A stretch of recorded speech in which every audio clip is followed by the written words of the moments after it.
Hi everyone, I'm Cilla and I am one of the normal suburban moms. I'm flying solo in this video today because it's really about me. Um, so instead of having Shannon just sitting next to me listening the whole time, I figured I would talk to you guys directly. She knows the story. So I've talked a bit about my faith. Throughout different videos on this channel, but I've never really done a deep dive, and I've actually had questions come my way through Facebook and Twitter and even in person. So it seemed like a good time to go ahead and tell my story. Um, so, first of all, I am pagan by way of ancient Greek theology. I do believe in the ancient Greek gods. They're commonly referred to as mythical now. I prefer to think of Greek mythology as Greek literature um, because I don't necessarily believe it was all made up. And I'll get into why a little bit. But to actually understand how I got to this point, you have to understand where I came from. So, the story of my faith starts when I was a little girl, like most people. I wasn't actually raised in the church per se, but I did go to church a few times as a kid. There was a Methodist church in my hometown, which is actually in a movie, Netflix movie. Oh my god, and of course I can't remember the name of it. You Are My Heart, or you're in My Heart, something like that. Anyway, I'm sure I'll correct that at some point. But there's a church in that movie, and it's actually the church I went to when I was a little girl. We didn't go like every Sunday or anything. It wasn't super frequent. I went a few times. But it wasn't really a massive part of my life. And then when I was in fourth grade, I started going to non-denominational church. It was just called a Christian church. Although looking back, I believe they probably leaned Baptist. At the time, my best friend went there. Her family's very religious. And, when you're in fourth grade, you want to do what your friends do. So I started going to church with her. I went to youth group on Wednesdays. And I got pretty into it. In fourth grade, there was a Bible camp, church camp, that I went to with her. And it was over spring break, which happened to coincide with Easter that year, I think, or was close to Easter. Because I remember them preaching a lot about the resurrection and everything. Anyway, so it was one of these church camps that got a guest speaker. It was some preacher that went around to all these different youth groups, and I guess he was some name in the Christian world or something. Couldn't tell you who it was now. But regardless, that was kind of the format of the camp. We had this big hall, youth room, whatever. It was like it was like a big church. And then there were different cabins around the camp. And so we would all gather into this big church building, youth church, whatever, for this big sermon. And forgive me if I'm using the wrong words, preacher, pastor, I may get some of the terminology wrong, but I think you understand what I'm talking about. Anyway, so we would go to this youth church building for this big sermon, and then we would split up into little Bible study groups in the cabins. So The first thing that happened was I got very into it. We were in this big sermon, and he was talking with such emotion and such feeling, and talking about how if you let Christ into your heart, he will save you, and give yourself to Christ. And it was so emotional. And he said, if there's anyone that hasn't been saved, anyone that wants to accept Jesus into their heart, stand up, don't be afraid. We'll have someone come to you and talk to you privately. And I was filled with Christ's love, to quote the movie Saved. And seriously, I was crying. I was like, oh my God, this feels so powerful. So I stood up, and one of the youth leaders came to me. We went outside and sat under a tree, and we talked about what it meant to be saved and all that good stuff. And I decided, okay, yes, I want to be a born-again Christian. That lasted about 24 hours. Not kidding. That lasted about 24 hours. So, what happened? Well,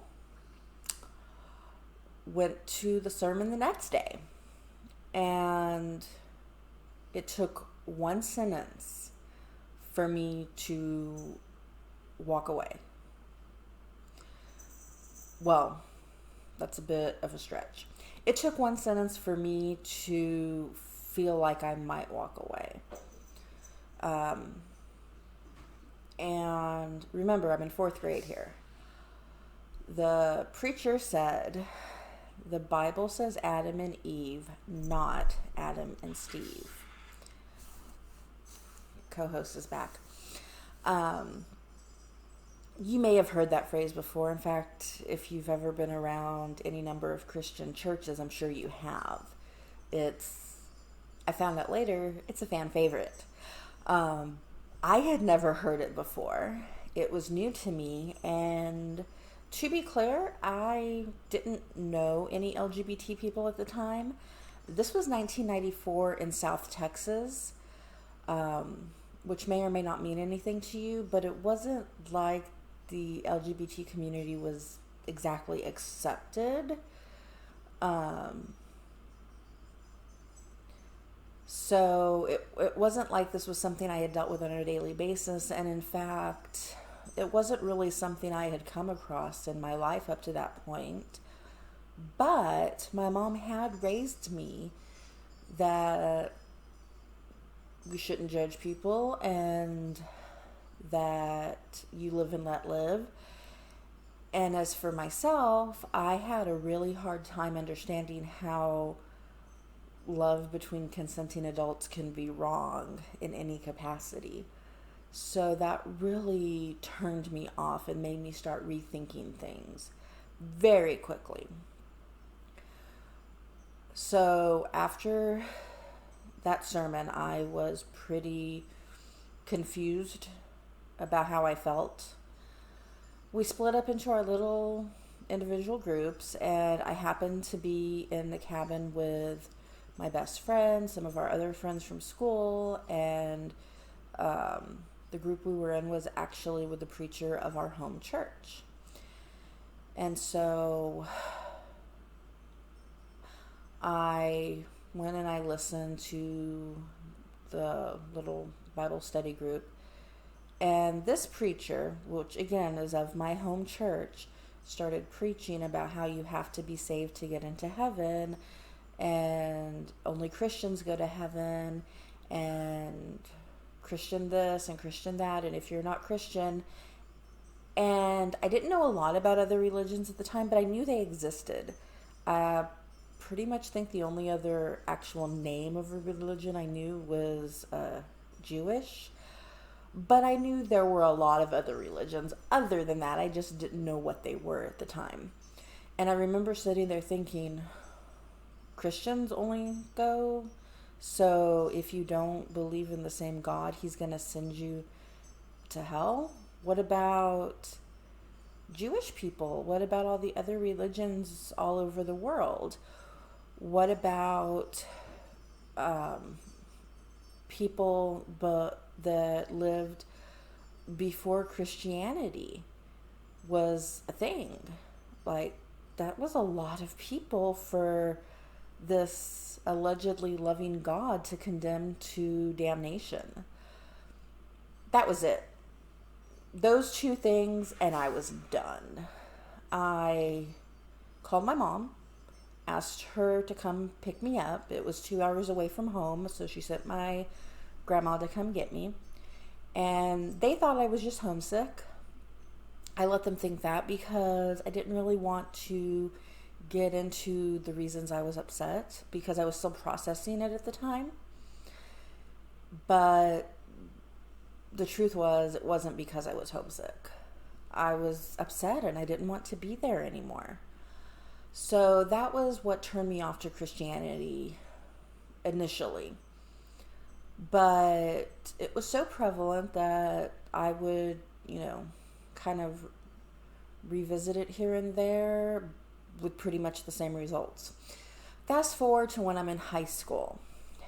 And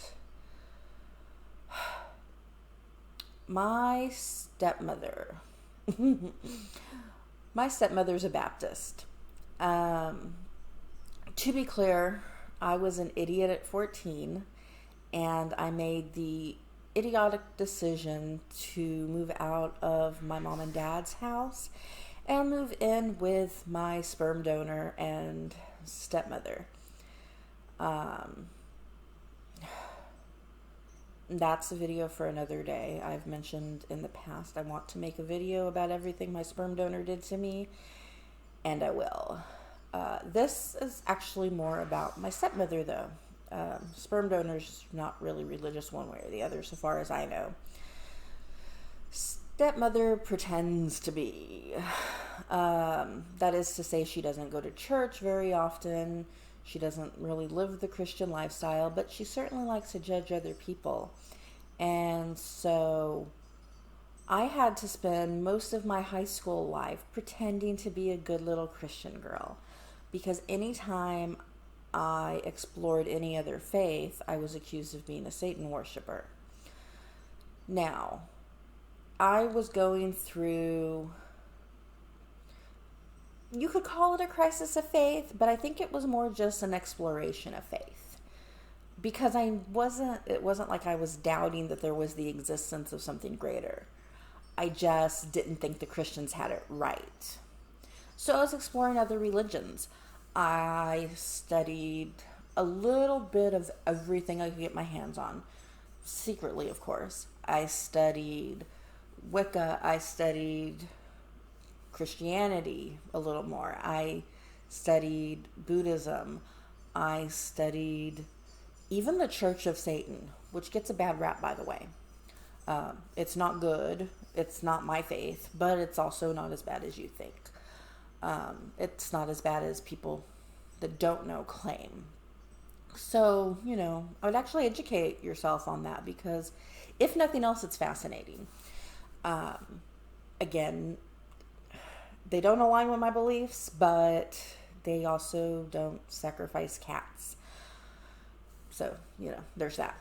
But I digress. I hadn't found my faith yet, and I was exploring everything I could until I made the mistake of actually buying a book on Wicca. I had it hidden under my mattress, and one day my stepmother went in to make my bed, I don't know what, and she found it and got on me about letting demons into her house and all kinds of stuff. It was around this time that Shannon and I met and became best friends, and she was dabbling in different religions too. She was Episcopalian, but was exploring paganism, Wicca as well. The ins and the outs of that are her story to tell. However, that was something we had in common, And unlike my stepmom, her mom was actually understanding, as she had been pagan herself and was exploring it again on her own. So Shannon was kind of like my safe space to toss ideas around with. And yes, we did stupid teenage spellcraft and got lost in the witchy part of it, which is, I guess, normal for teenagers, but definitely not what we would find it is actually about later. We were dumb. So, anyway, it's actually a good story for another time too. But fast forward to college. By this point, my senior year of high school, actually, I had wised up enough to move back in with my mom and dad. That's not altogether true. I had gotten brave enough. I knew after 6 months of living with the sperm donor that it was a mistake, but there was abuse and other things happening that it took me another 2.5 years to get the courage to actually move out. But again, I digress. So I was living back with my parents. I was free to study any faith I wanted, which was a nice change. And I still hadn't quite found where I fit in yet, but I kind of figured it was somewhere in the realm of some flavor of pagan. But probably not Wicca. I wasn't really connecting with that particular branch of it. But I was also stupid and in love. My first love was a boy I met when I was 14 years old. And that's a long, crazy story. But when I was in my early 20s, we had some sort of off and on something or other. I don't know what you would call it. It was quasi-relationship. I don't know. It was batshit. I was crazy. I was young and in love, and he was a Lutheran. Probably still is. I know he's Christian, so probably still Lutheran. Anyway, I was trying to be his perfect girl. Here's a tip, guys. Don't change for a love interest. Don't try. Just be yourself. I didn't know that in my early 20s, and I was trying to be what I thought was his ideal girl. So I was trying to be the good little Christian girl. I started dressing a lot more modestly. I was trying to prove myself to be wife material. You know. I can't even tell you the level of cringe I feel even remembering it. It didn't work out for me. I started going to church every Sunday on my own, trying to force myself back into being a Christian. I even went as far as taking some time on a weekday between classes and going and talking to the minister, preacher, whatever. I went to his office and asked him about the Adam and Steve comment I had heard years before, hoping there was some justification for it. To no one's surprise, there was no justification. There was no satisfactory answer. I was basically just told, it is what it is. God will forgive you for your sins, but it is a sin. That didn't sit any better with me.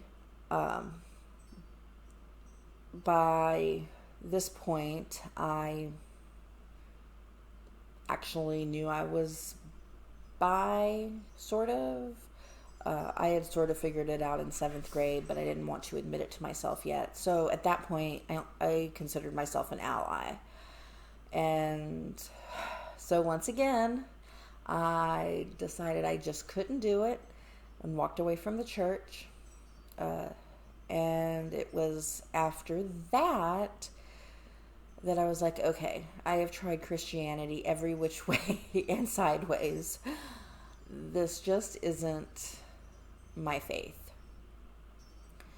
So I started exploring more, and as I got into my late 20s, I was continuing to read different so-called mythologies, different theologies, and the one thing I kept coming back to was Greek theology, the Greek gods.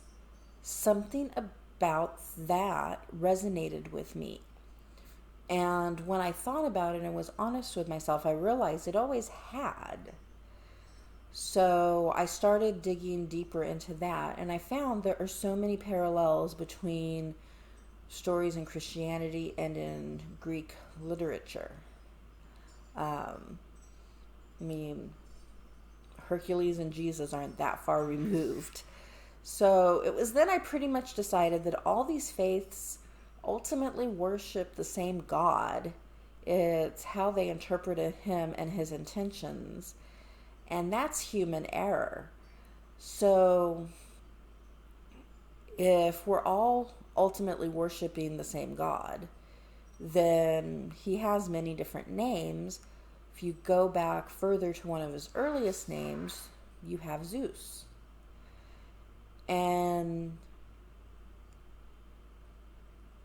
so the more I researched, the more I read, the more I looked into it, the more it felt like, okay, this is it. And that's when I discovered that I am pagan by way of Greek theology. And I found myself at peace with that. The fact that Shannon, who by this point had been living back in Georgia for years, happened to find herself at the same place was wonderfully coincidental, because my faith wasn't something I really talked about often. So it wasn't like we influenced each other. We kind of came to the same place on our own, which was wonderful because when she did move back to Texas and we ended up getting married, we had a wedding that was of our faith. We had a peacock feather. We had our wedding blessed by Hera. It was beautiful and it was wonderful. And I am so at peace with my faith now. It's a relatively new place. It's only been in the last few years or so, I guess several years at this point, less than 10, that I've really been truly at peace with my faith, and it's a great place to be. Now, I don't condemn any other faith as long as it's not harming anybody. That's why I have issues with evangelicals. I do believe those faiths harm people. For Christians that live and let live and don't harm others, I have no issues. We are raising our daughter pagan, and that is mostly because of her. As a mom, I kind of went the other way too far after having religion pressed on me by my stepmother.